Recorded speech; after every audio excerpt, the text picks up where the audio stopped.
అవా నా ఎముకలో పక్కటెముకలో ఎముకై ఉన్న స్త్రీ ఇదిగో.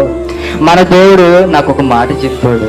అదేంటంటే ఇక్కడ ఉన్న కనిపించిన జీవవృక్షపు ఫలాలన్నీ మనం భుజించవచ్చు, కానీ తోట మధ్యలో మంచి చెడు తెలివినిచ్చే వృక్ష ఫలం ఒకటి ఉంది, అది మాత్రం మనం భుజించకూడదు, తినకూడదు అని చెప్పాక సరే సరే ఆదాము నువ్వు చెప్పాగా సరే అని అవ్వ ఆదాము ఆ మాటలు విన్నప్పుడు ఇద్దరు మాట్లాడుకున్నాడు. అప్పుడు దేవుడు లేడు, ఆదాము అవ్వకు చెప్పాడు. సరే అప్పుడు కూడా మూడో వ్యక్తిగా ఒకడు ఉన్నాడు. ఎవడు? సాతాను. రైట్. అయితే మొదటిగా దేవుడైన పెద్ద అయిన ఆదాముకు చెప్పినప్పుడు కూడా ఒకడు ఉన్నాడు. అలాగే రెండో విషయంగా దేవుడు లేని సమయాన ఆదాము కూడా ఒక చెప్పినప్పుడు కూడా ఒకడు ఉన్నాడు. వాడే కుయుక్తి కలిగిన వాడు సాతాను. అవునండి. ఈ సాతానుగాడు ఒకటే ఆలోచన ఇవన్నీ రహస్యంగా వింటున్నాడు, ఏమి తెలియనట్టుగా వింటున్నాడు. దేవుడు ఒక మాట చెప్పాడు.